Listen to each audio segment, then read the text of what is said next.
Yo, this is Bobi Wine, straight from Uganda. Ewaffe, Uganda. Big up that YouTube channel. Subscribe.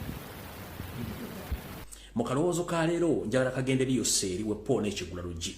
Fenga ffe Abaganda ne Bannayuganda tulina engombe egamba nti okulwa ku nnyumba za landiro tekikufula mupangi tekikufula nnyinizo yo seeri. Okulwa ku nnyumba za landiro tekikufula mu nnyinizo. Butyo n'okulwa mu Uganda tekikufula mu Uganda. Ekyo njala kikutegeeza. Okulwa ku ntebe Bannayuganda nga wamba mpambe tekikufula mu kulembeze waabwe. Yensonga lwaki ennaku zino okozesa ensimbi nnyingi nnyo okusirisa abantu okubatta n'obakwata. So tekijja kukola. Butyo nga batugamba nti okulwa ku nnyumba za landiro tekikufula mupangisa yo seeri. Ne bw'onookola otya essaawa yonna egenda tuuka olina okugenda by all means. Gwe ne bw'onobeera mu Uganda n'ogiremerako essaawa yonna olina okugenda kubanga obukulembeze bwe buweddeko. Kino kivunulwa kitya? Kivunulwa nti gwe ne bw'ogamba nti ofuze emyaka gy'oyagala okufuga still emisango gy'okuvunana mingi nnyo kubanga toli munnayuganda. Ekyokubiri, ogenza okola effujjo mu bitundu by'enjawulo mu Uganda. Ndira ng'effujjo likoze mu Bannayuganda naddala Abaganda. N'otuuka okuvayo n'okinnambuka nti ekibuga Kampala tekiri mu Buganda tusirika era nakyo tekikulekera. Naye njala kubuuza musajja mukulu. Gwe mukwebuzaabuza mukwebuzaabuza n'okugezaako okulimba ensi nti gwosinga okutegera history wa Uganda ng'ate wajja nga Serojja Okoota. Kino tekikufuula mu ttaka. Ne bw'onoowamba ettaka lya Buganda ne bw'onooligula olimalawo tekigenda kufuula Muganda era tekigenda kufuula mutaka wa Uganda oba Muganda. So ate lino ettaka lina okuddira mu bannyiriro kubanga bino byonna byomukola twali tubirabyeko nti essaawa etuuka nga tosobola kudduka ade n'ekkoota y'ettaka oba ekitiyo kakaba akaveera kana akasukaali akalimu kilo 5 nga tosobola kudduka nalyo. So kati buli njagala kutegeeza bino byonna byemukola okuwamba amataka okutta abantu oga nti Kampala teri mu Buganda okukola buli kimu tekigenda bafuula Bannayuganda kubanga mwenna famire yabwe muli bagwira era ekyo kimanyikiddwa bulungi. Kyempudde nkugamba nti ekikulwisa mu Uganda mu kifo ky'okudde wammwe e Rwanda tekigenda kufuula Munnayuganda okumba ettaka lya Buganda tekigenda kufuula Muganda ate n'okuzimba ebizimbe mu Kampala tekigenda kufuula nti gwe nannyini Kampala era Buganda era Kampala egenda sigala nga kibuga ky'Abaganda. Wano we nkugambira mu kalowoozo ka leero obadde n'obudde obumala Uganda yo ng'ensi ekuze kati eri myaka 6 bukyanga ebeerawo loza 6 plus ne ku myaka 6 abakulembeze bonna bafuzeeko emyaka 20 gwofuze emyaka ogenda mwana kitegeeza nti gobadde n'enjawulo yennene nnyo ku bantu abo. Naye olw'okuba nti mulina ekizibu kimu mulina cow mentality olwadde bw'ente oba endowooza y'ente mulemedde okumanya mwalina enteekateeka nnene nnyo eyatusidana singa mwagala kusaanya Obuganda wiiki mwe temulowooza nti Katonda ali mugezi nnyo okuba nti yateekawo abantu mu Buganda oba mu masekati ga Uganda nga balina entegera ya nkizo nnyo ku y'abantu abalala n'obugumiikiriza. Otherwise singa oli osanze eggwanga ddala nga lyokolamu effujjo lino wandibadde byobisiba mudda naye tetulina budde wakkulu ako kubanga buli ekibeera n'entandikwa ate kibeera n'enkomerekkero.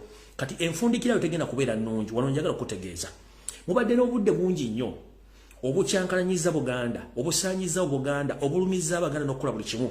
Kati gwe mu myaka 4 tosobodde kuzimbayo wadde ke tuyita ka satellite city mu Uganda yonna naye era mukozesa engalabiza mu bukyamu n'obutategeera bwa mu bukyamu ne mwefuutika mu kibuga kimumanyi nti ky'Abaganda kyemugenda obbalekawo kuba omukulembeze yafugako Uganda Abaganda aleka mu Kampala n'abaleka mu Buganda n'agenda. Butyo naawe olw'okuba nti mulina endowooza enfunda mutulugunya Abaganda naye Abaganda mugenda baleka mu Kampala kubanga ekibuga kyabwe tekigenda kufuuka kyammwe Banyarwanda. Nemuneetoola nemunazimba aked nemuzimbamu n'amanya gamu ekibuga kigenda sigala nga kya Buganda ate nga ky'Abaganda ate nga ky'Abannayuganda mwenda bakuŋŋaanira. So n'olw'ensonga eyo mwandibadde mwakoladde ebintu bino ne mmanya nti Buganda si yammwe n'ekibuga si kyammwe Kampala ky'Abaganda mwandibadde mwakozesa dde ensimbi ze mubbye ebbanga lyonna ne muzimba ekibuga ekirala gye mwaliyagadde ne muleka kutulugunyira kumanyira Abaganda na Bannayuganda bawangalya mu Uganda kubanga ekibuga Kampala ky'Abaganda naye kitwalira wamu ne Bannayuganda bonna abakibeereddemu era bakizimbi abakifunyemu ensimbi. Mugezaako bagobamu muteekemu akawanga kammwe ak'Abanyarwanda mukijjuza Abasomali Abaethiopia Abeeritrea na buli kimu naye kijja sigala nga kyaki ky'Abaganda. Okugambira nti mu kalowoozo ka leero okulwa ku nnyumba za Land Road tekikufuula nnyinizo era osigala oli mpangisa mpaka ng'ozimbye eyo. Kekabadde akalowoozo ka leero kali ngenze ku kigula luggi.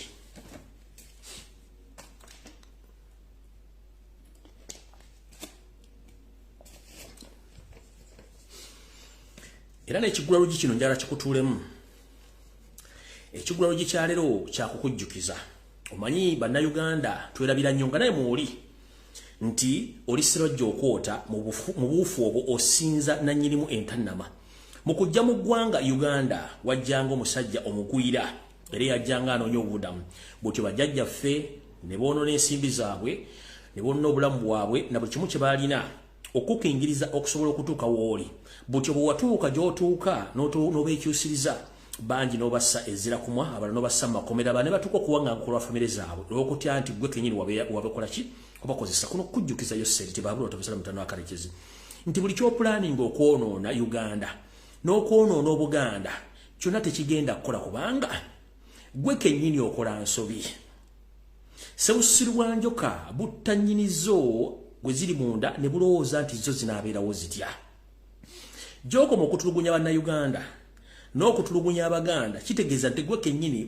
weekuulidde akabazzi kugulu kubanga kiri nti munnayuganda ye muntu gw'ojja okunyigiriza naye atajja kusanga ewantu wonna akulagireko bwereere bwe twogerera essaawa zino ng'osazeewo otandika okuteralizinga bannayuganda ng'obasiba obakwata obatulugunya n'okubatta naye ng'ate weerabidde nti essaawa yonna wandifuuka omuntu ayiggibwa nga bulijjo bwegamba nti bw'ogobanga musajja munno olekanga mwezi n'akuzza nja kugamba nti eggwanga Buganda lyofutubaddeko lyotandise okuteekamu enseekeezi zeyawuleko ng'oziwadde ebitiibwa okwagala okwawula mu Buganda kano njagala kakuzannyira okategeere nga sinagenda kana akatambi kengenda okuzanya kekomukulu eyawudde ku Buganda gwe bayita Kamuswaga yafunye amagye yafunye poliisi yafunye emmotoka ez'omugoberera sigenda kuzanya ddoboozi lyako nida kazanya nga tekali mu ddoboozi mukawulire bulungi nnyo kuba njagala nnyo abantu bategere information gye mbawa yono Kamuswaga essaawa zino nga bw'afaanana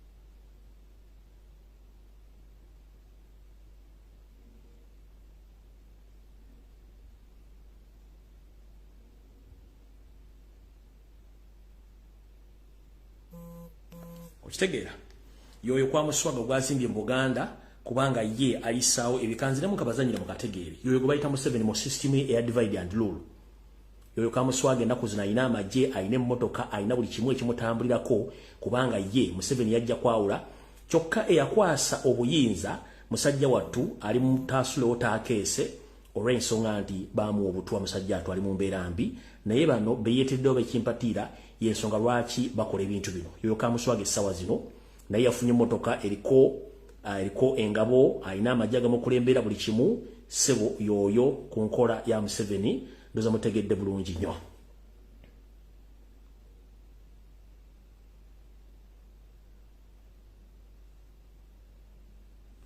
alright ndoza mutegedde bulungi nnyo awo sigenda kuba tukyali mu kiggula luggi kati yoseeri mu nkola eyo ey'okwawula mu bantu mu bawangwa n'ennono ne mu bitundu bya Uganda njala kujjukiza kintu kimu nti Buganda ng'eggwanga lyetongodde era lyasooka okufuna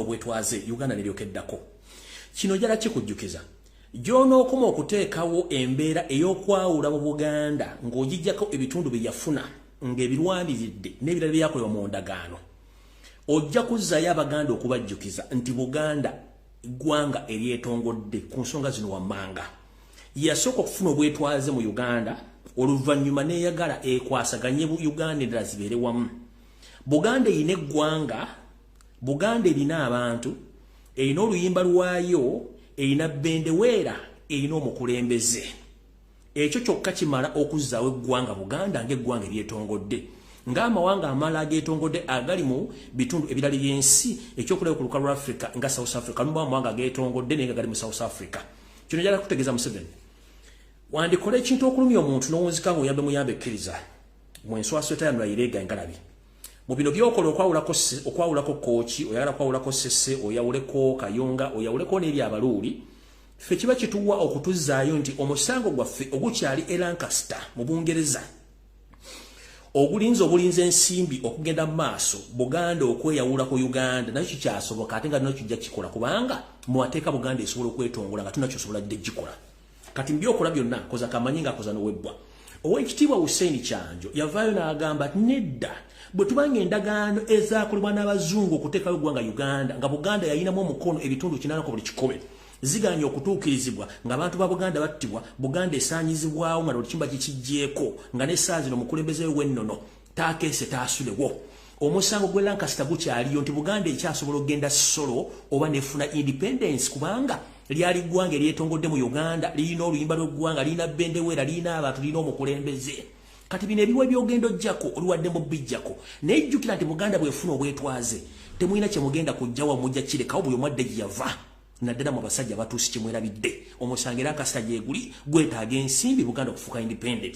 kyegga nti wandikola ekintu okulumya omuntu n'owozika nga muyambe ekkiriza ebintu bino byokola okulumya Abaganda okumya Buganda tubi profilinga kuba tugenda bikozesanga obujulizi mu profilinga omusango n'oguzuukusa Buganda esobola ofuna obwetwaze naye nga si gye twandiyagadde kubanga Buganda yasalawo okwegatta mu ggwanga eyawalu naye tefunyeemu okuggyako mu bakulembeze bane byabufuzi abalese futwa bbi n'okutta abantu okwagala okubamala mu Buganda ne mu Uganda nga mwagala okwekkusanga abantu nkujjukiza yose mu kigwalo kyaleero nti Uganda ggwanga naye Buganda lyali ggwanga eryetongodde nga likyasobola okuddayo ebintu byokola ebyokutta abasajja abakazi n'Abaganda n'okutta bannansi ba Uganda nga mwagala okweddiza ensi eno mu gifuule y'abatuusi kijja kubaako ekikutuusa mu budde butono nnyo ng'ensi ekyakulaba kyekibadde ekigwalo kyaleero nkifundikidde ngenze ku vidiyo yandeese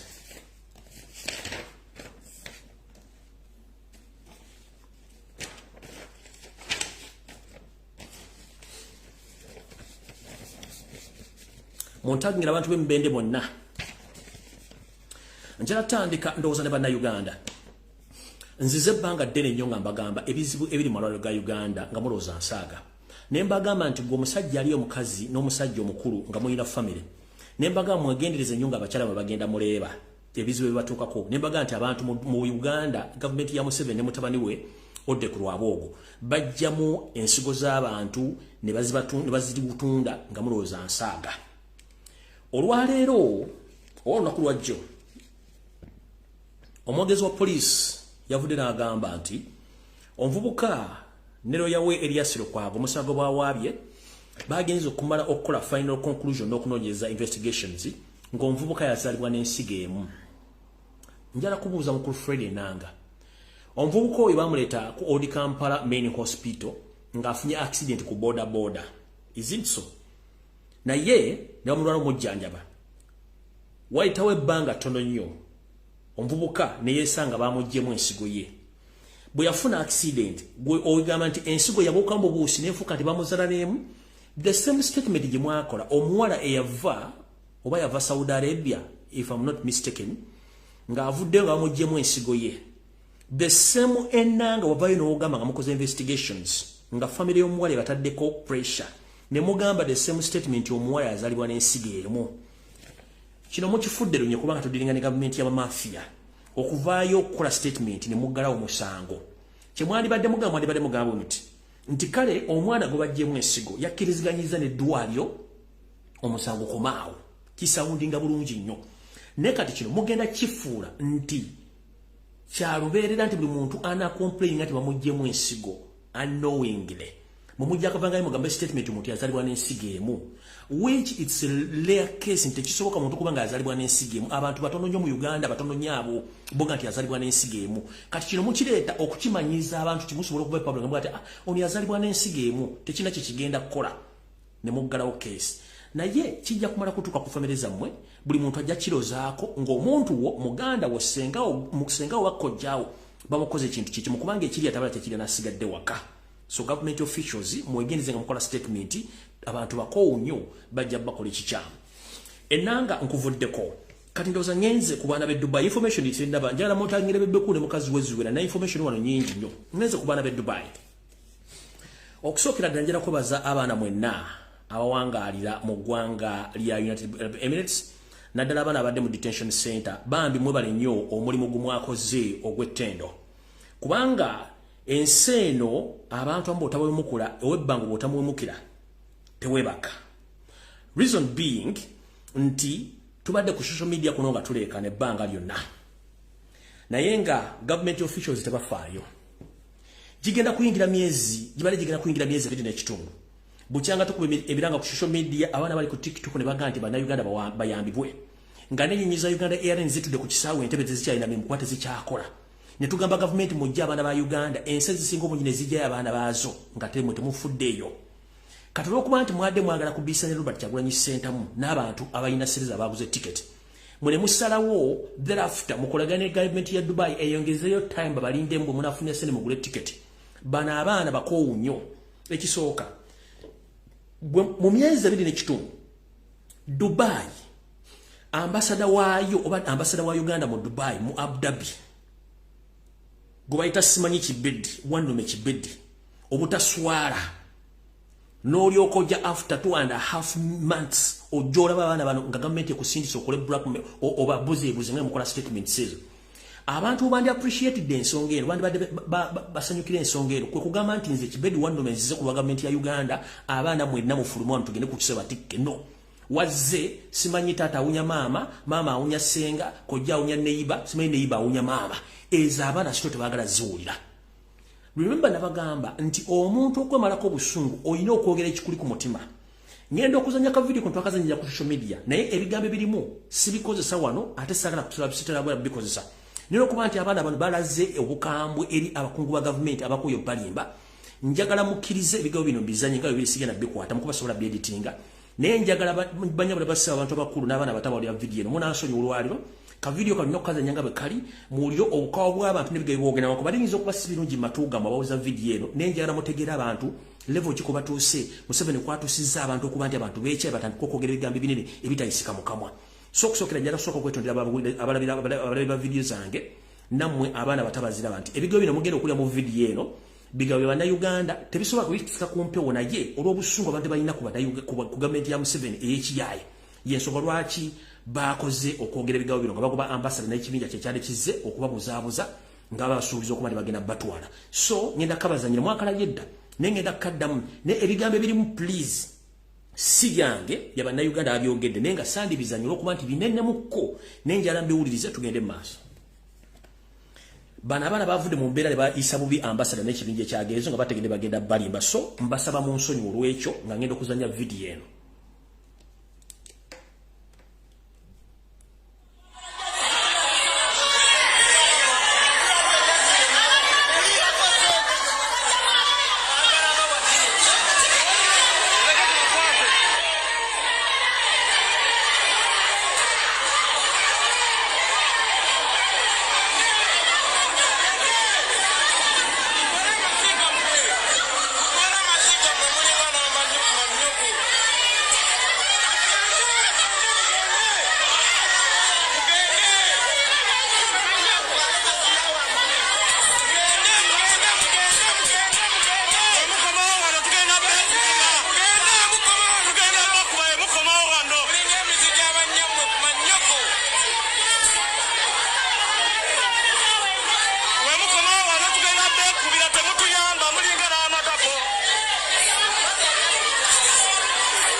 Video ebadde etandika nsoose basaba kubeetondera olw'ebigambo biri mu video eno olw'obukawufu bw'abaana sondooza kansubire mu nsonyi ebigambo si byange bya bannayuganda bali mu detention center e Dubai gavumenti byazze okubuzaabuza abaana ne bava mu mbeera ne boogera ebigambo bino. So munansonyi wasiyetera okubeera enkola yakuzanya ebigambo bino naye olw'okuba nti obukawufu bw'abaana bavudde mu mbeera ne boogera ebigambo ebyo. So munansonyi bulungi nnyo olw'ebigambo ebyo. Kati katandike ekyatuleese. nenga sinatandika njalo kubaza mwenna bana Uganda naddala ba bloggers aba National Unity Platform n'abataddemu ensimbi okubaza omukulembeze n'akakiiko ka National Unity Platform n'abantu mwenna basonze ensimbi ku lw'abaana b'okuddayo mwe bali nnyo balire ddala omulimu ogwo era nsaba n'abantu abalala basigala nga bakola ekintu kyekimu tusobole okwejjira baganda baffe kubanga luya lwa munyindo lwekula wekka tetugenda kulinda bantu bano kubanga tebalina ssente. The fact is the fake government doesn't have even a single coin in treasury. That's why bakola ebintu bino nga ne ministry ezimu kati budget ya quotas baziwa million 10 million 2 nga ate mu parliament bazisa billion. So if the ministry is landing on 200 millions per quarter kitegeeza nteina sente, so they don't have money to facilitate these people. So fe banansi fe tulina okukola omulimu guno, so njala kubaza mwenna abantu abasobodde okubanga bakola omulimu guno mwe bali nnyo baleerera mwe baleerera. Alright, ntandise video. Alright, nakuza mwezi 19 omwezi ogw'ekumi mwaka 2022. Njala muntangira wano mukulu Bebe Cool ali mu Muhoozi project. Bwetwogeredde essaawa zino mwe batamanyi kintu kigenda mu maaso mu Uganda njala bagamba it is officially according to their master plan. Yo seriti bahabulo topaswa mtano wakati nsere temzazide nsanga bisibe na nyine toilet. Baina plani nyingi. Nyinabanga nti baina ba strategist bali 200. Basa sura milioni ya 3 buli mwezi. Whatever is taking place in Uganda, these are the masterminders who must calculate to plan each and every diversion, each and every project which is taking place in Uganda. So these 20 people, they are of Rwanda's origin. They are paid 30 million monthly to divert, to convert, and to confuse Ugandans, and all the projects that have been funded by Museveni to confuse people. So, but abantu balina program yawe already bamaze okukola kye tuyita survey n'okusampulingako what is coming. As we speak right now, omusajja gumula Museveni essaawa zino gumulaba yayiika dda Windows, yeetaga Windows update, which is too late. Nobody can update his Windows apart from to hand over power ku bannayuganda kubanga akimanyi pressure ina nyingi. And this is to remind you, nabagamba mafuta agali ebuliisa bagatandika doggasima era bali ku border between Busia Malabando za Monjuja bulungi nnyo. There are so many machines and tanks which are still coming to Uganda nga bazitwala buliisa okusima mafuta kubanga nage bunyolo bagasirisa kati security bali mu kusima mafuta ge buliisa ebire bintu bingi kwa items nyingi zingira Uganda zita Malaba ne Busia era ku board mwa waliwo warehouses ziri awo ebintu bingi nnyo bataddeyo kanjira tandika bwenti. Waliwo kyemutamanyi kyajagala obbalaga right now. Yo seriti bahabulwa yakola kye tuyita testing oba kasuka ejjinja mu kisakawuli ekyekifaayo. One, yamanya nti 85% bannayuganda bamukooye politika tebakyamwagala. Either alina kukozesa mundu na kuwaayo ebigagga bya Uganda byonna eri abazungu mafia batya.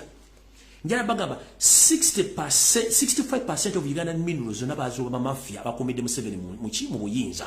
So we don't have minerals in Uganda. Zonna zaagenda.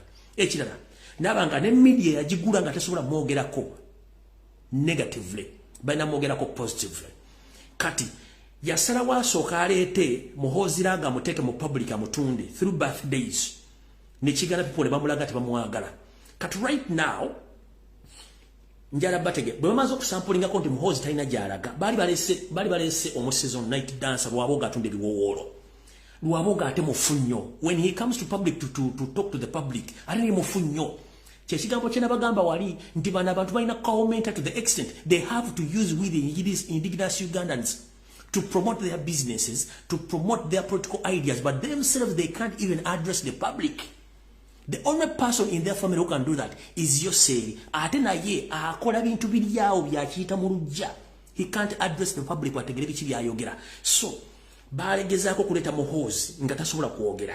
Ne baleeta Odrek Lwabogo nava in public okwogera nga tasobola. But right now bali stuck. Whom to bring to contest right now?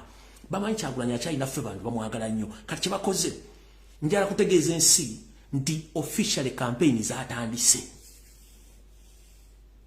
Temugambo simanyi 2026 no official campaign zaatandise abatannakitegera mwebake. Era njala tegeeza bannayuganda naddala abaana b'enkyukakyuka nzira bagamba sidda mu kalulu ekyo nakibagamba. Ne ndovuga ekintu kino mpaka nga tufunye change. Kati official campaign zaatandise. Reason being wetwogera Muhoozi project eyagwedda bagezaako gidrivinga within eya kitaawe kati bavuga Muhoozi agenda tambula eggwanga lyonna okwetolola naye I'm here to inform the public namwe mwena abadde banoonya where to get him right now is open to the public. Kati abadde bamunoonya temumanye mumanyi bagenda mulookinga ludda nti yagenda gin, so you have a big chance okumufuna kuba lwe badde ali mu hiding Agenda tegeza mwina bade banonyo muntu nga ye. Mwina chance mwana drive yagenda okola muhozi nga ye. You have the open chance. In the body information, balonchi ze bagenda tambula counter riding alaunchinga sme KootiYamaka. Mwina bade munonya mu public. Mwina chance. Open chance tuli kuna check. Eyo mukirina. Kati oyo agenda tambula mugwanga nga balaunchinga chairman. Which chairman? Bavuga ekintu kino balabe kinatambula kitya. Kati wetwogerera. Bana basajja balina pressure. Kyovola bana bavudde ne bagamba launchinze mu 7 2023 kubanga bakimanyi. MK project ena jiraga baleeta ono nenga waliwo ekiyinza okujja essaawa yonna kyekiruwa campaign already ziri officially opened nzo mukirabi naye era abantu abalabiseko kulaunchinga mu 7 bonna babasasudde ssente kuba tekyali muntu ayagala kulya kigabi kibayita mu 7 tekyali muntu ayagala kulya kigabi kibayita yero kati bali mu panic ebatuyisiza luddawa wuliriza batandise bwe bati ne Yose ayagala tambula countrywide na yatia kubanga bamunonya banji nabagamba nti wandikole kintu okulumya omunozika muyambe the moment you lay in power ngokozesa omukono ogw'ekyuma n'abantu abali mu system batuka okwefuulira mu 7 ekyo kimanyi wakozesa abantu abali mu previous government okuvunika government eziriko right now abantu abali mu system bakukowa these are the same people abagenda okukola tefujjo twatunda kukola fujjo kanjja tegeeza public nti wetwogera essaawa zino campaign zatandise dda okujonga temuna zitegeera zatandise dda naye temuleekana na bano mubaleke temuleekana nabo mubaleke batambule ekigenda okuva mu yereka mugenda kitegeera kubanga bw'oba onoonya omusota nga guli mu kituli teekayo ekikomi ky'ekipiro bayiwayo amafuta gujja kuvaayo bokka kati essaawa zino ebintu bye tukola ku social media bitandise obbajjayo bokka nga bavaayo tubalaba gwe tulowooza nti bavudde mu bbanga ti balonkinze 2026 no already balaba pressure erimbantu n'abantu desire balina okwagala change bakimanye kati mutambule abagala bade babalinze naffe tujja bafunda ng'obudde bukyali kati kye kigenda maaso ngenda bazza ku chairman project oba gye muyita muhozi project right now bagezaako kola counter attack era Robert Kyagulanyi center mu etya wano njagala bebe bikulu ne mukazi wezuwa na kirema babereko banonyeza ngona ba artist ba Uganda okulamu omu artist omu ayina omukyala ali equivalent ku Babi Itungo Kyagulanyi ne bamulwa in terms of intelligence in terms of education levels abuze kati bakoze kikino mugenda kutya baagala omuntu gwe banaafuna nga basobola omuteeka ku the same platform we bateeka Babi bwagenda ku international platforms na addressing a public ensine bendoolu taliyo bagezako kuleeta ono Zali House of Plastic onayogeranga ejjembe linambaga oyo naalimo kuba simusego mulwadde bagezako kuleeta Zali House of Plastic isimanya gyakole diversion n'agaana nekigaana nga tekisoboka teri jjembe lisobola gera ku international level lyogere politics ebisobola kati wuyaze mu kweyambula kubira muvubuka buto oyo n'abeeraawo ne bageza kuleeta abantu to ne bagaana kati kye bakoze kiikino era baga nti Katonda temyaka nabaze entegetengo kati muwulire bulungi nnyo amawulire genfunye onaku lwajjo gandaga nti Muhozi project epulaninga okuleeta Zuwe na Kirema akompitinge ne mukyala wa Robert Kyagulanyi center mu kubayita Babi Itungo Kyagulanyi ku level zonna naye ekintu ekiriwo kikyamu nti mukyala Zuwe na Kirema bambi ebyensoma bya Mungu biringa bya Joshua nga otwogera essaawa zino ensi badde temanyi kati kankabate mutegeere plan ya Muhozi project ngena kuzomwezi 14 lwe lunaku olwokutaano lwa wiiki eri gye tukubye mabega zabadde kuzomwezi 14 omwezi ogw'Okumi 2021 ku ssaawa 4 ez'okumakya kimanyize byanga mbada bwino wano muninde bwe bwino wano tugende wait a minute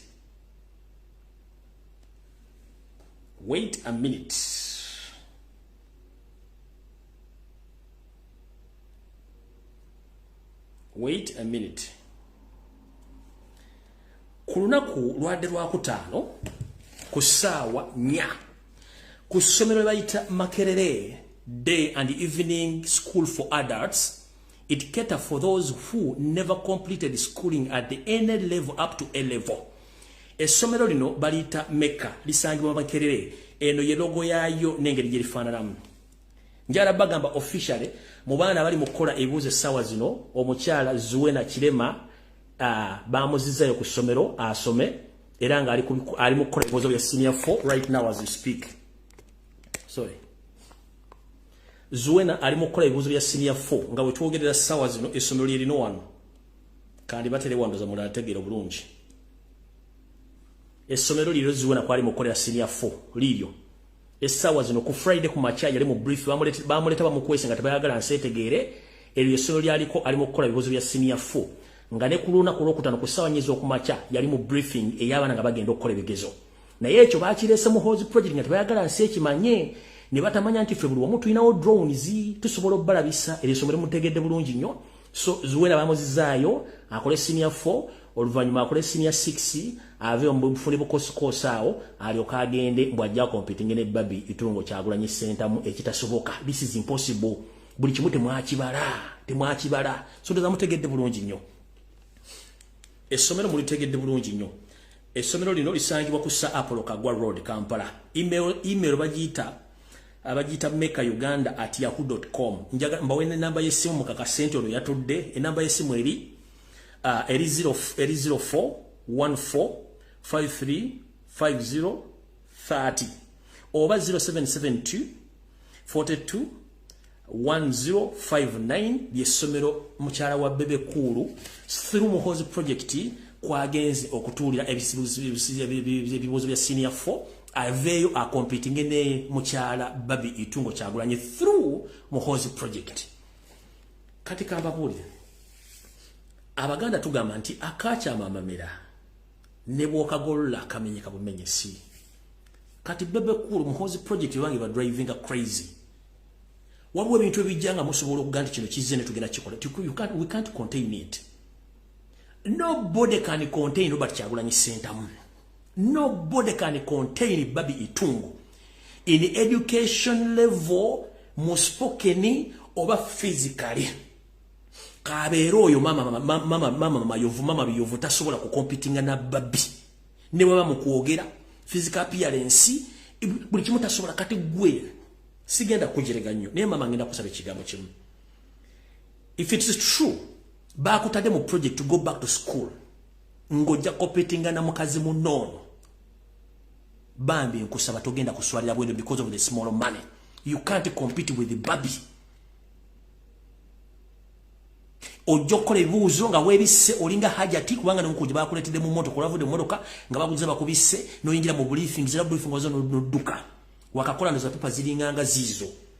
Tosobola competing na Babi mukyala Zuwena tuli waka musajja utakusiruwaza banga yayuka Windows nawe toyika Windows sigala woli.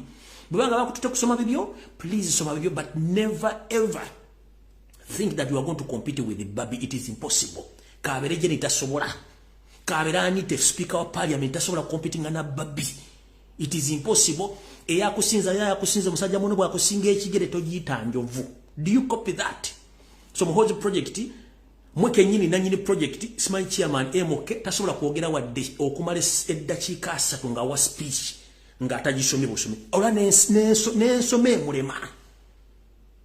Oyo MK wa mono Muhozi laga ne bamuwa speech ey'eddakiika 10 nga asome tasobola gisoma. Kana mu muleta Zuwena atatule senior anadadde ku level yogere ne Babi. Anadadde ku level yogere ne Babi nga ne speaker parliament tasobola ku competing na Babi.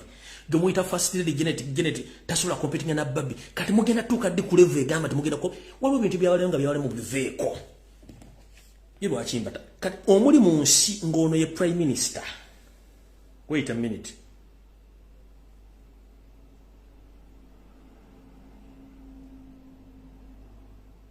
Muninde okatuma mbalage prime minister nina mawulire mangi nnyo mugumiikirize bwe mbanga muli mu nsi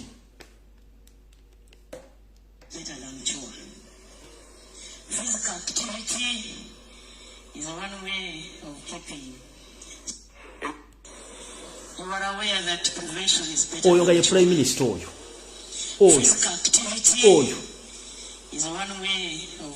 nga ye prime minister oyo play it again. Ono nga ye prime minister. You are aware that prevention is better than cure.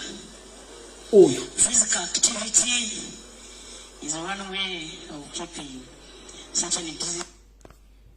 Kati Prime Minister nazina amazina anga na kindi kisaje bayita Namatimbo. Prime Minister, a full Prime Minister azina amazina ga Namatimbo bine bisajja bina Namatimbo. Kati ngojjo mugeza ku Bobi. Mbumuddayo kusoma akacha amera ne boka gola kamenyika bumenyisi kati mukyala Namatimbo ono ye Prime Minister mwe Namatimbo uno. Huyo. Namatimbo azina amazina alinga kisanyu huyo. Mu public. Physical activity is one way of keeping. Kadima mwina Prime Minister nga yono. Muzaizu weno okusoma jako petige mozi project mbokuba mugenda mu platform ye mwaza a competing ne babi tungu. Ekyabalima kyali kyabalima mu kiveeko. Kubanga chairman nanyiri project ire yayika Windows. Gumuyita MK yayika Windows. 2 bolaba anko mutambula ko simanyoli Toyota. Simufere mu lwadde. Leta nze ire kyamanyi kimuku kujja biwojjolo kunywa wala jina kubba golodi wa Uganda kyekyuka kimanyi nothing else. If I may ask one question, have you ever heard anywhere Toyota addressing the public exceeding 2 minutes? Have you ever heard in Zaire addressing the public exceeding 5 minutes? Bebali dinge you best me emokechi man. I'm just asking, have you ever heard or have you ever seen in Zaire a leading a Muhozi project nga yogede mo public okumali dachika 5 nga yogede bogezi? Kaumenta kubanga they are lucky katonda tagaba byonna bwakuwa sente takuwa bana bwakuwa bana takuwa sente bwakuwa sente takuwa magezi. Mentality is the problem. Temwena kye musobola kola. Time is up for you. Muve mu gwanga mutuvire mu gwanga lya fe.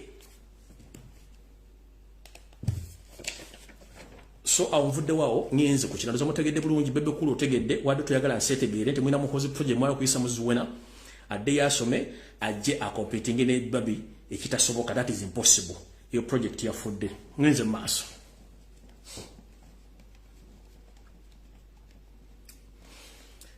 Kati njagala mukwata olupapula ne kalamu muwandike ebintu bino. Nabagambye mu video yasembeyo ku Sunday buli muntu woli sabisa Ssaabasajja Kabaka wa Buganda omusabira muteremo essala nti obulwadde embeera y'obuntu obulwadde buwanisa amatanga. Mu kuwanika amatanga teri kintu kyonna kigenda mu maaso, teri kyeboogera. Kati mu programu ya Museveni muwulize ebintu bino biri bisatu.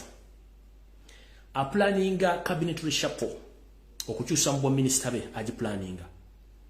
Mwena bagambira recent nti ayagala kuddira ono drunkard master amuoba vice president.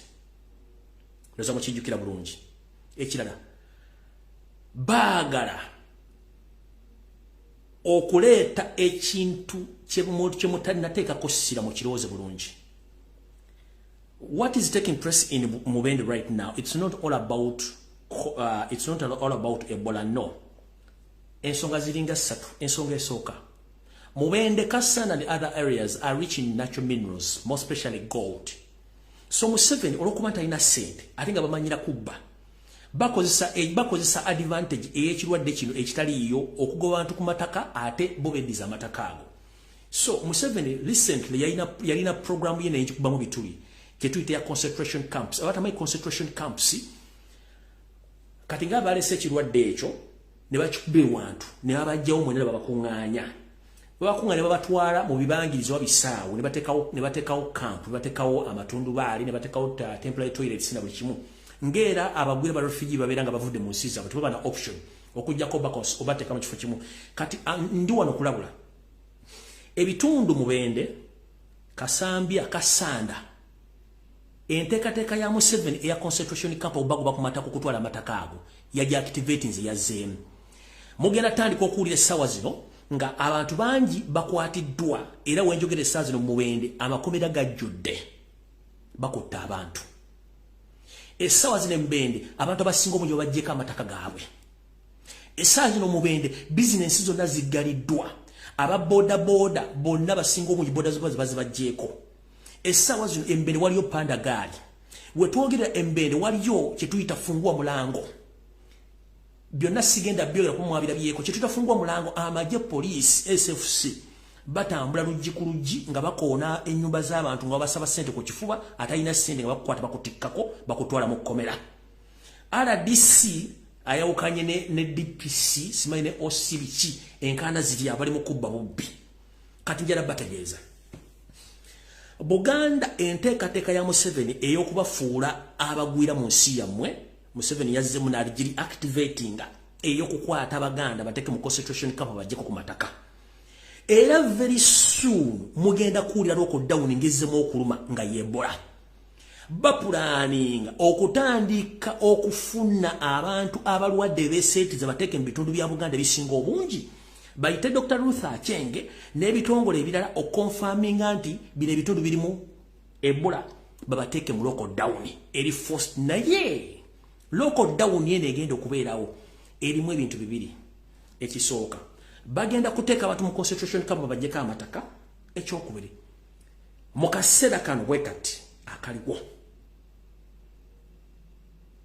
tusabe nnyo Katonda empologoma ya Buganda kabaka agisoose. Naye singa abeerawo ekibeerawo bayinza okukozesa lockdown eno okugibuja Uganda okugamba nti mulimu kirwadde kiri ne balangirira nti bizze bubi ekire ekiddugavu kikutta obwengula ne bateeka lockdown mu Buganda nga tewakyali muntu yenna asobola kutambula. Ebyo ebintu ebibiri ono apulaninga okukozesa lockdown eno okukola ekintu kiri kye mbagambye mukitegere bulungi nnyo. Essaawa zino mulaba wasanya Charles Peter Mayiga Kalori atambula awo nawo nzijawo kubanga nze first hand information mugiwulire bulungi nnyo ali mu kutambula naye nga balina ekikusika kye batambuza mu kye mutamanyi tubala bage mutaginge. Kati possibilities ziri bbiri. Concentration camps ez'okutwala Abaganda mu camp naddala mu Bubende Kasambya ne Kasanda n'ebitundu ebirala byonna bagenda kikola. Naye kati essaawa zino baagala kusooka ku kituta economic shutdown mu Buganda nga batandikidde mu Bende. Okumanya bana basajja nabaga nti cow mentality is the problem and these people they don't think before they act. Tebalowooza nga bagenda okukola ekintu. Ensi zonna when you talk about something known as Ebola, it's a deadly pandemic breakout nga n'omuzungu akiwulira dduka. But unfortunately mwabala muga nti mu Bubende wali Ebola. But resident bagamba nti no buno si bulwadde. If people start asking questions get to know that they don't trust the government. Reason being ongambo otya nti otaddewo kafyu wa kiro okutandika ku saa 12 mpaka ku saa 12 ez'okumakya. But even the authorities bokozesa batambula nongamba nti you've closed people's business including transport, but transport omulala owamu akyatambula. Nongamba nti otaddewo kafyu nogala buli kimu noleka amasomero nga gasomesa. Who is fooling who? If it is a pandemic breakout buli kimu kigenda mu total shutdown provided you have enough money power and enough food to supply to give to those people. But right now tetulina kye tuyita food reservoirs oba amaterekere gw'emmere bannayuganda singa abajja obuzibu osobola obalisa tuzirina kubane mu COVID kyakulema. How dare you put people under curfew and lockdown without providing them food and water. Noleka amasomero nga gali open. If there is Ebola kyandibadde total lockdown. Teri mbuzi etambula keberenko kukabere muntu nga bataddewo kye tuyita lockdown nga bataddewo ne martial law majege gakola gegalamula ngati ne amasomero basima ate fane nafu abazadde abalina otola bana ku masomero bakozesa boda abala batambuza bigere mubakwata boda ne muzitwala muziteekayo. Information enjirina wano manze sikana nammwe sikayana nammwe.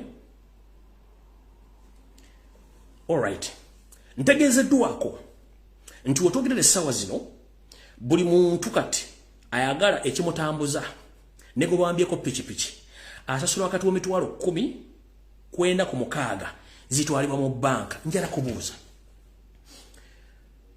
when you implement curfew in such a situation, implementing a curfew against waliwo outbreak, how dare you noga nti omuntu yenna agenda okukwatibwa alina okusasula essente nga asasula mu banka njala soko kuzanya voice note eno yokka ndio kengende kubirala eno yino abakungu bangi nnyo mu gavumenti abalinda okuwaluka kw'ebirwadde nga bino nga bagenda kusimbako na kufunamu ssente n'agamba nti senga mulindwa ndi mwogezi wa NRM nalondebwako ku kakiiko aka task force akaali kakwakalwana COVID-19 nga nyina kugendayo okuggyayo amawulire okusaasaanya amawulire nga bali omwogezi wa NRM eri abantu naye kye nalaba nankokola ze baatukuba abasajja embaluka y'obulwadde abasinga abakungu mu gavumenti ya Uganda mu kibiina ekyakulemberamu ng'omwogezi yagamba abasajja bo baagala kuliyako buliizi ssente nebagamba mu puroguramu eno nga nebula tebanatuggala nebagamba nti enkwata ya ebintu by'Ebola ndaba erimu ekyejo ekiro sizanya kinene nnyo awo nvuddewo njala kuzanya kalala kuba mbakwata one by one wulira obuvuyo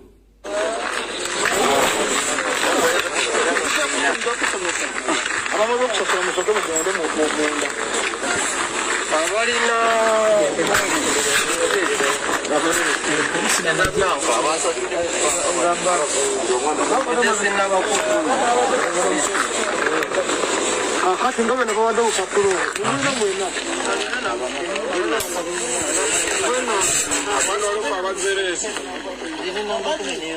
akati tujja kutandikira ku buno obuliko negative buliko negative obwo kubanga bebabadde basoose walikolaini wali wuzukira nenambemu tuwandiseko aha ngono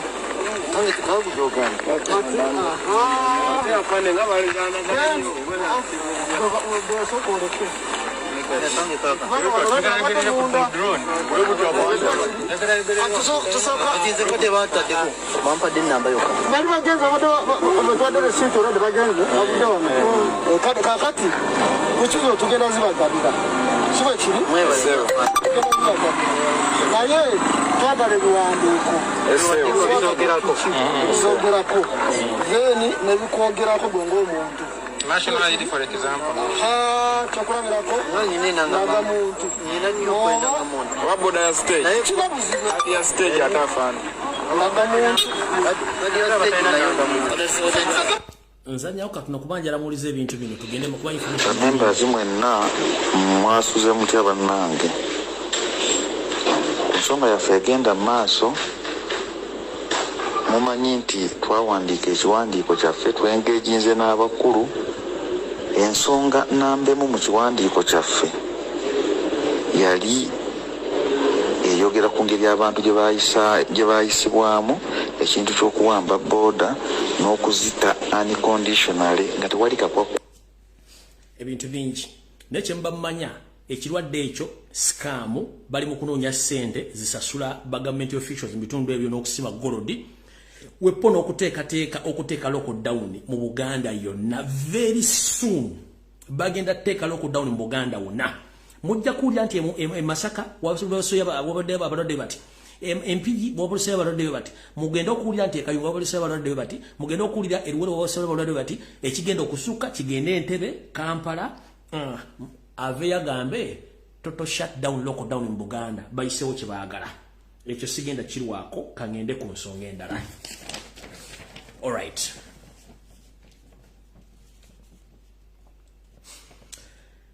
Ntandise bwenti. Wasanya kalo Charles Peter Mayiga salonga mulengejja manyi ku video kuno kuoli oba naji kusanzaayo. Mukama wo eyakwasa ddamula emyaka kati gikunukiriza okwera 10 bweddo. Obulamu bwe buli kizibu nnyo okumanya nti anaasobola okuwona okusinzira ku information gye nafunye. Information gye nafunye endaga okusinzira ku sources zange kizibu nnyo empologoma ya Buganda okusukka mu mbeera mweri. Naye ggwe oli mu nteekateeka ya yoseeri ey'okuba nti mwafunye ssente okuva mu State House mutambuze enteekateeka ey'emmwanyi terimbe ya Museveni across the country. Era nga buli kitundu ky'onoogendamu ekyeggwanga gavumenti ekuteekeddeekedde abagenda okwaniriza ku nsimbi z'omusolo nga mutambuza ekintu kye tuyita emmwanyi terimba. nga bwavudde sese ngomaze okutegera nti mukama omulwadde muyi wayolekedde mu maserengeta ga Uganda eri nga banno bemukola emirimu gyegimu egyekifere mu ggwanga mpuuga agenze mu Munyoro alese tannabuuza kabaka wa Buganda ali kuki tewali yakoze press conference goli mu kuzunga obadde mu Western Uganda ne bakwaniriza kuserezo muwaga wa musolo so kandi ogaba na Uganda kyonna kigenda maaso kyemunaawulira nga kifudde mu Buganda temubuuza wani wakwata ne kimugenda kuddako Museveni yasasula Mengo naddala bakungu baayo naddala Mayiga okutambuza project gye tuyita campaign nga kiri mirundi ebiri 1 bagezaako okukendeeza amaanyi ga Robert Kyagulanyi Ssentamu nga bapromotinga Mayiga mu ngeri yonna esoboka akabingi amaanyi bakituyita okutrimming amaanyi ga Robert Kyagulanyi Ssentamu countrywide kitya ono omwami atambuza project y'emmwanyi terimba mukimanyi temmwanyi za Museveni Buganda terina katale ka mmwanyi terina terekero lya mmwanyi ekyo nakibagamba buli mwakiteeke mu mutwegwe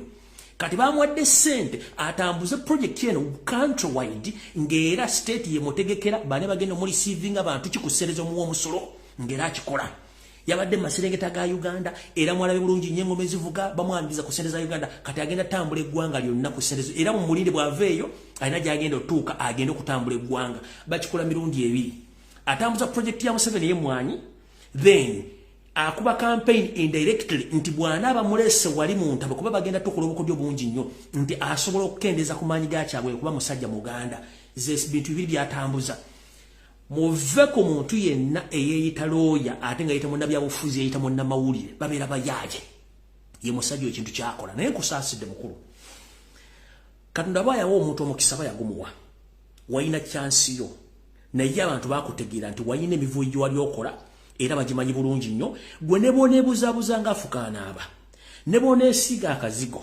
n'otambula mayiro ne mayiro ensi yakuzira era tolina kyogenda kukola so njala tegeeza eggwanga embeera Ssaabasajja Kabaka yawanise amatengo yawanise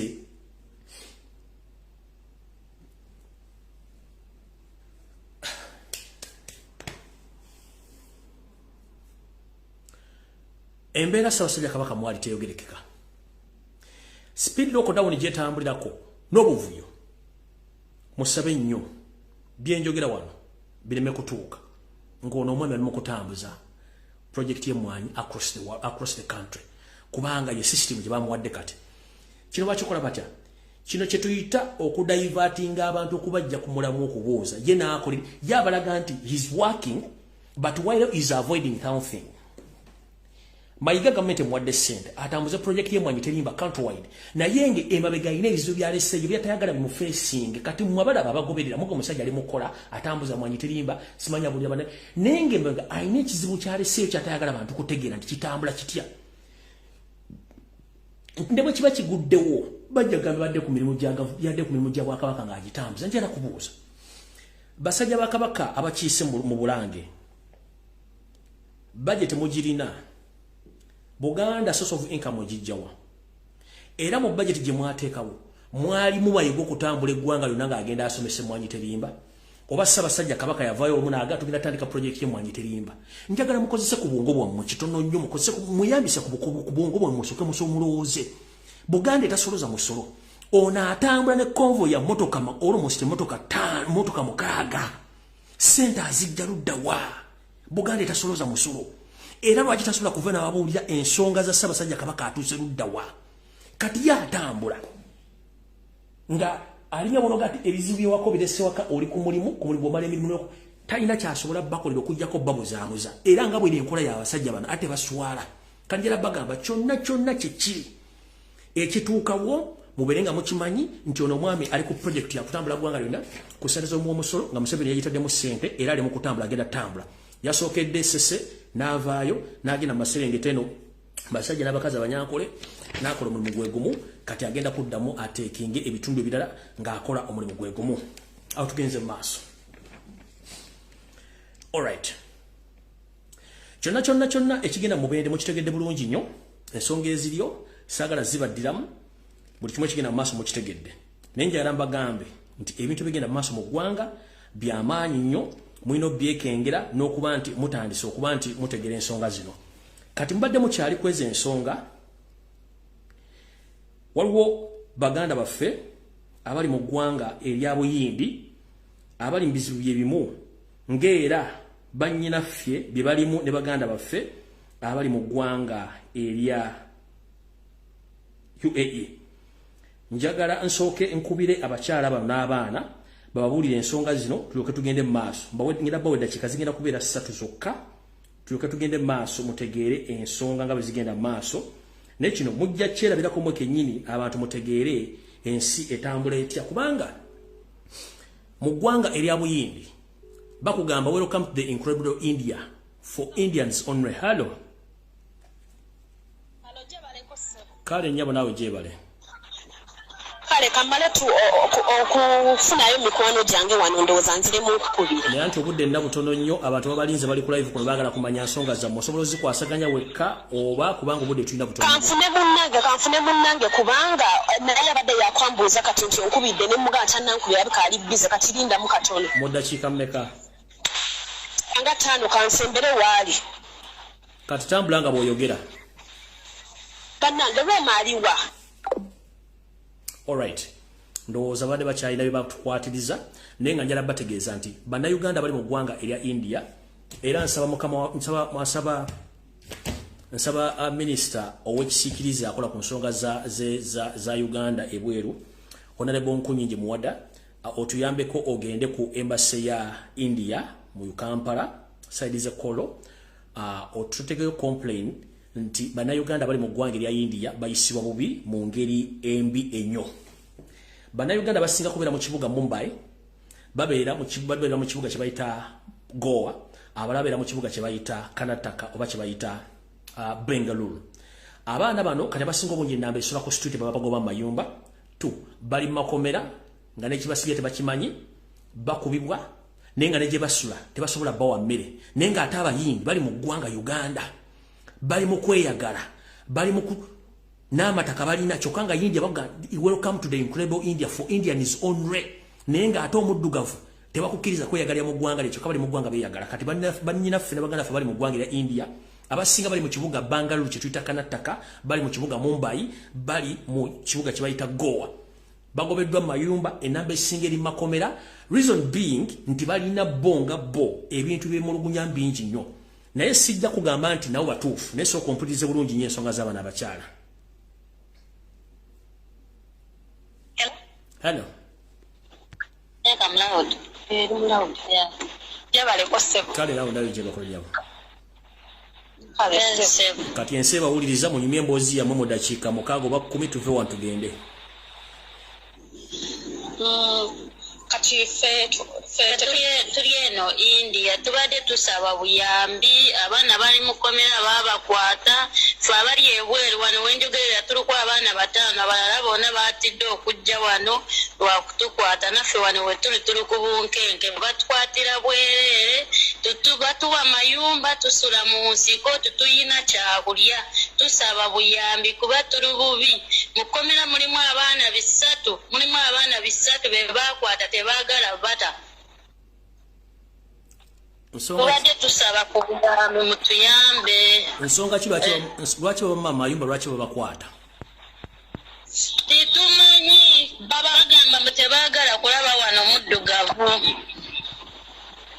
wadde omwana oba omukwatise talina mpapula luli babadde babakwata sibalina mpapula ne babakkiriza ne badde ewaka essaawa zebabasiba baliyo bakamala emyaka 2 kati ndi mu January bakwata abaana paka leero babagamba basiba bulamu bwabwe bwonna tebalina kye bakola ne bwogenda ku dduuka gula kyakulya bakugoba abayindi bali mu nsi yaffe balina emirembe n'abali eno naabona nobwoba oyagala kintu kukigula ku dduuka bakikuma ne bakuvuma ne bakuvuma bubi batukuba basirikale batukuba emiggo ne mu nsiko wetubadde twekwese batulumbyeyo era twadduseeyo. Nsonga ki ze babawa? Tebatugamba kintu kyonna batugamba mbu tebaagala muddugavu mbu tugenda bamalamu mwenna abaddugavu buli omu adde mu nsi ye kyokka bali mu nsi yaffe bali bulungi. Tusaba baani abasinga okufuna ebizibu mwagenda India kukola na kusoma bizibu ki mwasanga byebajja mu masomero oba bizibu ki bimusangira n'abantu bategeere kubanga bajja babuuza India mwatuukayo mutya?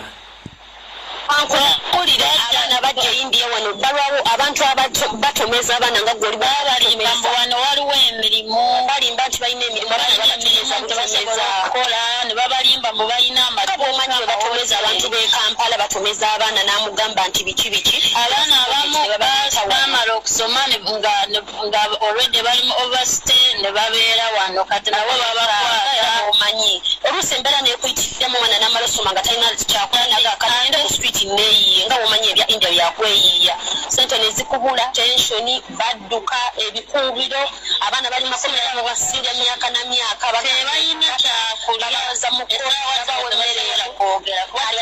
bakwata gwe bajjako essimu abaana bali makomera tebalina n'amasimu mukwano gwange mbadde njagala ayogere nayo yaŋŋambye essimu kati sawa zina abasirikale basula munda mu bulumu mwe bali batanse okubaawula kati babaawula babadde babasibawo gonna wamu naye kati batandise okubaawula tetumanyi nakigenda mu maaso naffe abali engwere batunoonya tetulina kyakukola tetulina sente tetulina bwe tugenda kudduka tudde ewaffe kuba tetulina sente tebatuwa kyakukola tebatuwa chance.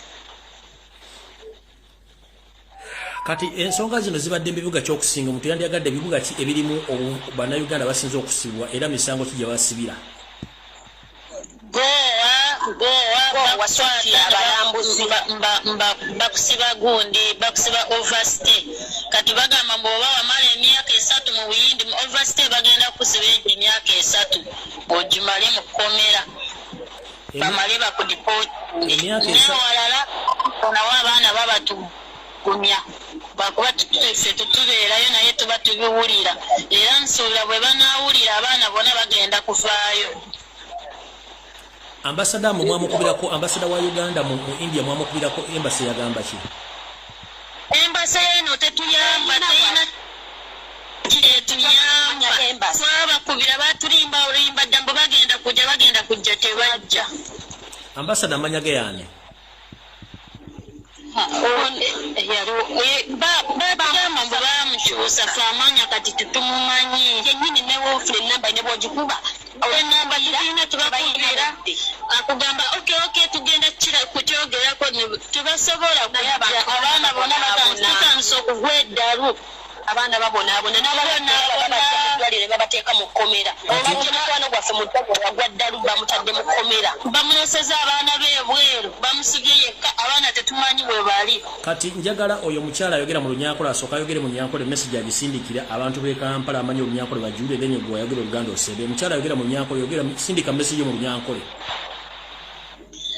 Ite turukumuya India nitusaba obuyambi mutuyambe tuluge kumuya abayindi baturukubindi benda kutuyita abaserikale kumuya ni batukwata bwira bwashesha tutwineho kulala tebakutwereza amaziko kuzanju y'omuntu akubinga ngo Africa no nitusaba obuyambi bambi mutuyambe abaana bali omubikome omukyome agowa alimu abaana 13 tebakulya bali okwemibabona abana babasibira emyaka n'emyaka tebakwenda kubalekula batayi bambi ntusabe obuyambi mutuyambe. Alright, kati gwe omukyala ayogera mu Luganda naawe sindika obubaka mu Luganda obuulire abantu ensi yonna bizibu ki emufacinga biki emwagala ensi ewulire then tunaddamu olulala. Bannange nze kyensaba bayambe bannaffe abali mu makomera kubanze bukyanzija wano kulira abaana bali mu makomera babakwata ogenda ku dduuka bakwata tusiba mayumba tusula mayumba tetusobola dufuluma nti oli foreign oli mu nsi India ogendeko ku beach owugeko tekisoboka bwe bakusanga bakukwata abali mu ddwaliro babakwata abagudde dderu babakwata abalina empapula babakwata buli kimu nalina visa bamukwata ne bamugamba wazze kukola mulimu ki wazze kukola ki batugamba bunaku tugenda bamalamu abakazi abatuwa amayumba batugoba nti mune kibabaagala nomuga ate ebyogera nti tetubaagala bannange bana abantu bagoba emisinde essaawa 2 ez'okumakya ng'oli ku street edduka 10 kubanga olabye abasirikale ebinuubulo fenna tudde enkwagula tulinga abajja okubba n'osiba omwana nti talina byogera n'omusiba ngo yabbye boda nti alina ojjiza bannange mbabuulira abayindi balina empisa embi n'ogenda ku hotero ogule emmere ne bakugamba nti wano omuddugavu tatuulawo bannange India obonaabona zisanga nnaku ng'eri eno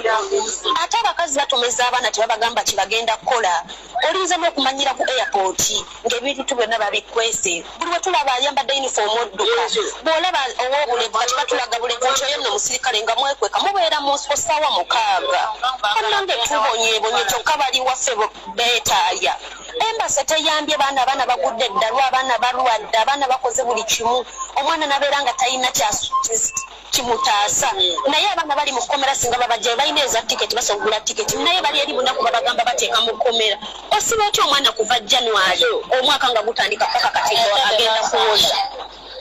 agenda kuwoza ati yabyeki tewoli banaye babayambe tukabira bannaffe abali munda kuba naffe batunoonya tusiiba twekwesa tukwata masimu tusiiba twekwese mu nsiko.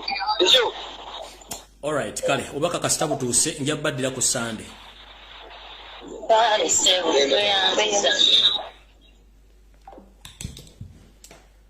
Embeera ey'ekikanga kino sigamba nti bannayuganda bajagala wabula ereetebwa embeera ey'enfuga eyefuga bbi eyefujjo eyefutizi ey'obutaagaliza eri abatubaddeko nga si bannayuganda. Omusajja yali afuga eggwanga Uganda omugenzi Idi Amin Dada yayagala nnyo ensi ye yatugogoba abasajja bano n'agamba nti ayagala economic reforms mu nsi ye bannayuganda beyagalira mu nsi yaabwe ate bafune kye balina okwagala. Yagamba ndoose nga nina obbagoba okuzza Uganda engulu buli kye yakola yakikola ku mutima gwe era nga ayagala eggwanga lye. Mukazi we Sara Amin yamugambako olwo naye mwami tuwaki tetufuluma ngengeri gye batugoma waki tetugenda mu Bank of Uganda tujjayo ensi bye tugenda nazo. Amin yamugamba, I'm very sorry my wife, I can't take that money because that money belongs to Uganda.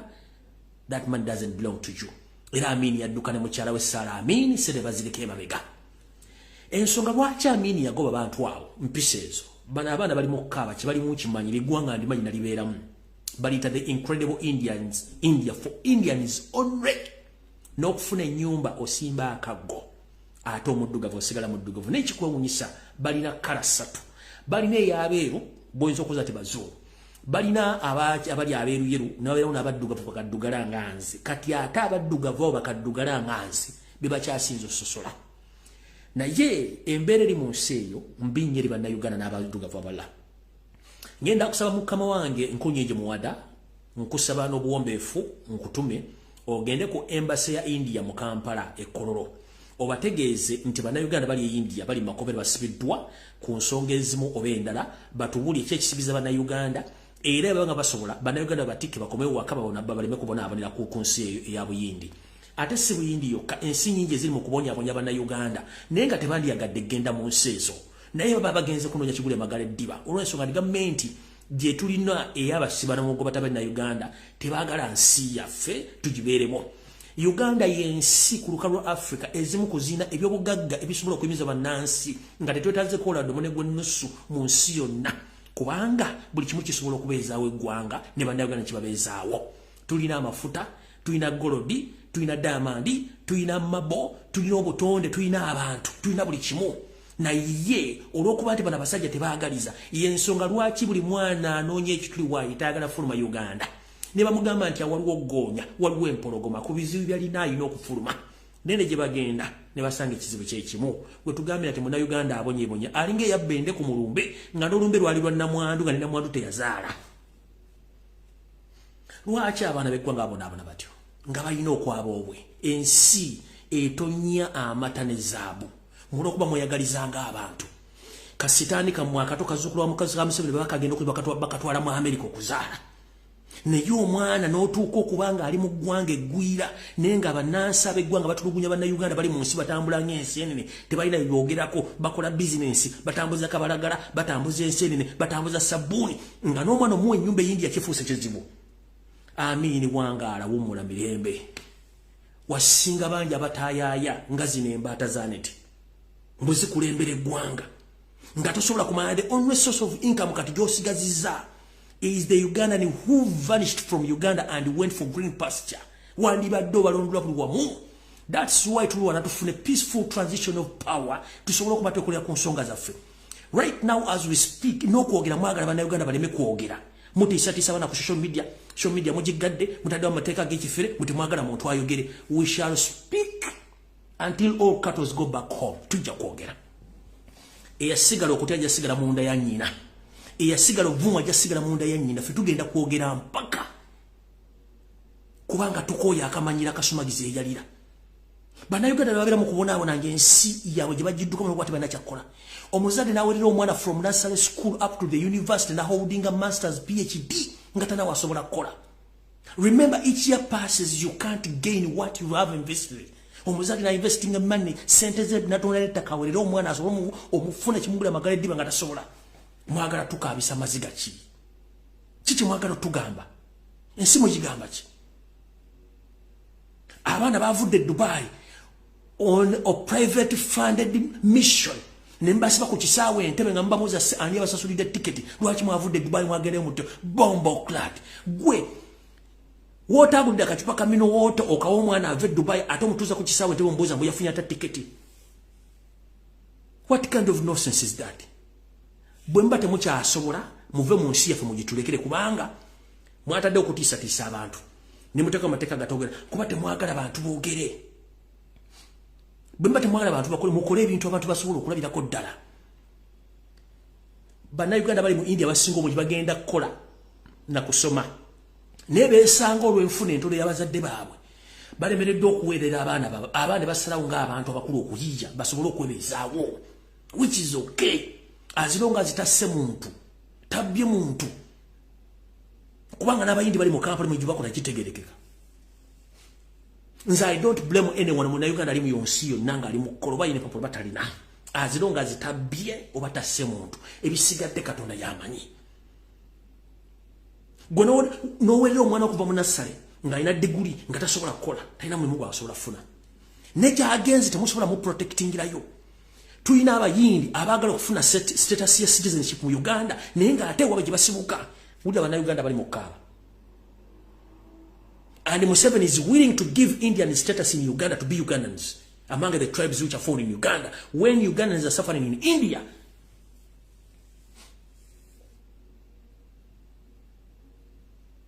And you stop us from talking. Mutu gatuleme kwogera. And the biggest number of people who are suffering, those are women. Nenga nawe ina Natasha. Tavanga mu public kwogera ku nsonga z'abawala. Tavanga yo. Oyina Daina tasobola kuva kwogera ku nsonga z'abawala banne. Oyina Patience tasobola ku addressinga public ku nsonga z'abawala ku mulanda kika 10.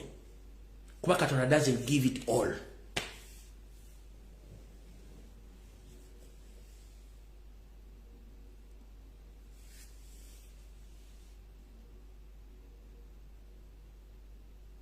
Kuno kunsite kuli muntu asinga kusafalinga kunsi kuno nga mukazi. Abasajja we can survive anywhere. Naye omukazi buli amulaba wamutunuulira amulamu ekintu ekirala. Ate nga mukire mu basajja anganze. Bannyabo ne baba nga balina kozesa ya advantage kozesa mbiri gyabo okusurvivinga. Ate basurvivingira kuffe. Wiki nti mba bikola tebabyagala. Nero kuba nti embere bakwatako ne basala bakozesa emibiri gyabo okufuna kye balina okwagala. Nenga si kye bandiyagadde. Buli mwana ali ebula yandiyagadde okubeera mu maka n'afumbirwa. N'awerera abaana be n'azaala abaana. Because of the poor management, temusobola kulabirira ansi ne banazi temusobola balabira abaana bali mu kusafalinga right now. Omuntu asinga okuwona ne bwe balabira mukazi. Baba lepinga, babatta, babakola ki. N'otunuulira ensingo oli oba oyagala obaluka ofune nga abasajja tebategeera kuwadde naye nga bazaala abaana ababuwala.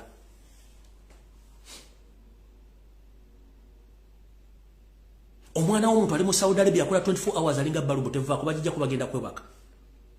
Omwana w'omuntu ali mu detention center okumala emyezi 4 e Dubai. Mu nsi erimu advanced than Uganda. Nenga lega mmeso soba kumanya nti omwana ebbanga libadde nga awere ali mu Dubai abadde akola. When ababuuza mu economic reforms zammwe zirirudda wa? What are the main income? What are the main economic incomes za Uganda nga teziriiwo? Kuba tetukyalina export, tetukyalina cash crops. The only export gye tulina ya labor. nene bali giraze temusobola gimanaging ngate income kubanga buli mwezi ekitone mu Uganda solo sindika senda sindika emitwalo 5 ekitone nnyo ne mujja ka emitwalo 10 kuba na Uganda bali Ulaya zisintemeka ne because muli disorganized kyagulanya avudde yakola kyasobola ate mulemesa ne musiba concert number ne mutamanya baba yita mwagenda e Dubai mu trade show eyaliyo ensine zisetinga ebintu bibakola mu nsiza fun enough kamba buli ekino mu kitegere nti ensi yaffe nfu oyo musajja ne babbi banne baba wo modale Dubai baleta matagala to n'emiti emikalu ne bupakete bw'omwanyo bupakete bw'omwanyi bateekawo nga tebana kintu kiba displays ekirala kiva mu Uganda era president wa Dubai bwe yajja n'atulaga bano bana bagati Uganda this is what you only have yai ti mulete video nga makutumu yamala ku mudala gwa mudakike weremu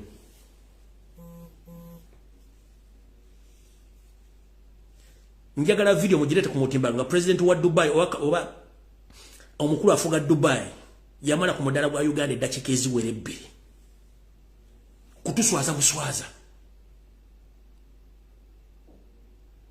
kimwakola mwasettinga bana bawala bataka kuzina mazina maganda ye export gimulinawo ngante musula n'abana bakyabanya matagala togokka gemwaleta n'emiti emikalu n'obupaketi bw'emmwanyi omwaleta nga temunawo kirala muze Dubai ku export kukola export expo mugenzi mu expo ne mutuswaza buli mwana alinya ku kisawo entebe n'ava waawe eyo yandibaddenga tax income ngira mulina omugoberera ali ludda wali seefu kuba buli mwezi asindika sente nakyo nekibalimu okutegeera kubanga you hate the Ugandans mumuli bagwira buli mwana yandibadde afuna visa awo yandibadde mukuba mu ngalo kubanga buli mwezi agenda kuleeta sente e Kampala nero okuba kawo mentality you hate them never fune bizibu you don't care ongambo tyo muyindi ali mukutambuza chapati asika Rolex e Uganda mwagala bo status ya citizenship babera manga the tribe mu Uganda nga bada Uganda bali mukabira mu gwanga lya India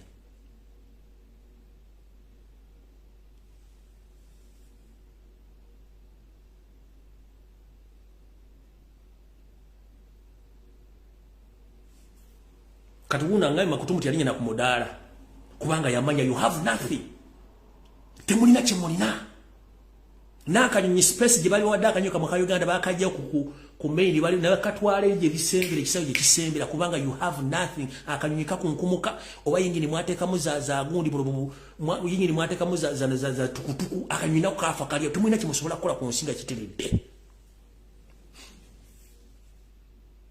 buli mwana ali Saudi Arabia ekitono nnyo buli mwezi munjako emitwalo 12 wali abana bagenda mu kakadde k'abaana oba mitwalo 5 gy'abaana ze sente meka abaana abali Dubai buli mwana ekitono nnyo munjako emitwalo 10 musolo kusereza asindika as a tax income ne you don't care about them abaana bali Qatar abali Oman abali Ludawa ne buli nsi gye bali abantu bali mu Europe bali mu America sereza basindika Uganda in fact bana Uganda bali mu nseze Bulaya mukole muri kintu ngojeko emisolo gisoze mu gwanga wakati ya revenue authority bana Uganda bali mu diaspora mukwate fo kya kubiri but they don't care about you nebogenda kusaba passport bagikuwa ku embassy za Uganda kubanga you nothing you can do mumuyine gwanga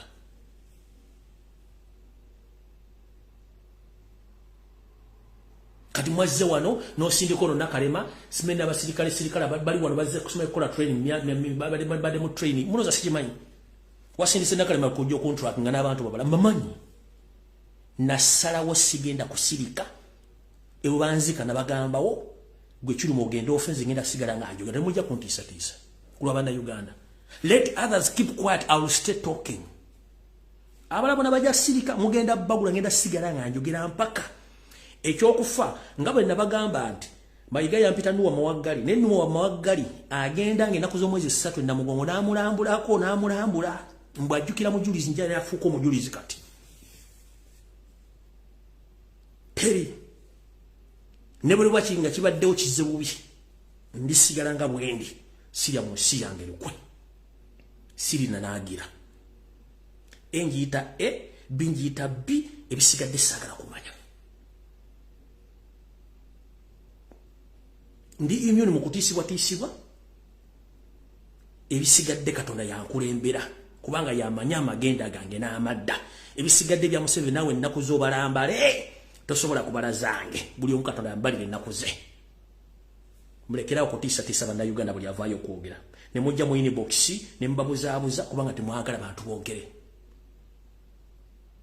ne munaateekawo amateeka gakola gatya tujja kwogera and we shall speak for those one who can't speak and we shall stand with those ones who are intimidated. We shall stand for those whom you intimidated, who fear to speak. We shall speak for them. However, black men, however, smite evangel, we shall remain strong until. Kubanga the moment okwata Serezamo 7, 1 ensi wojiri demolukwe, 2 ogenda kuluzinga credibility yo ate ogenda kuyika obwongo Windows zigenda kuyika otandika okulowooza ye ndoza bale ku media buli yaserezaamu 7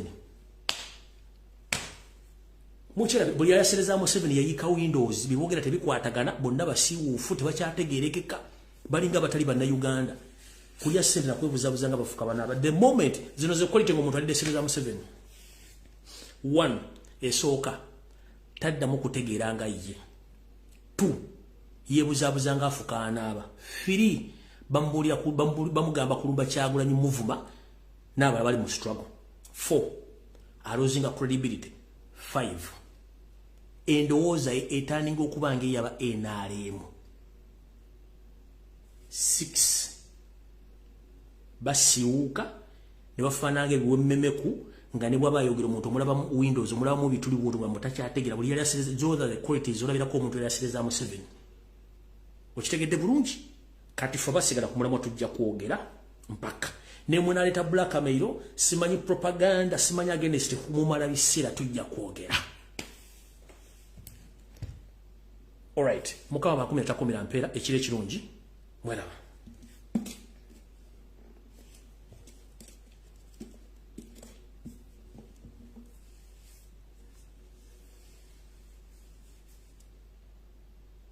Yo, this is Bobi Wine, straight from Uganda. Ewaffe, Uganda. Big up that YouTube channel. Subscribe.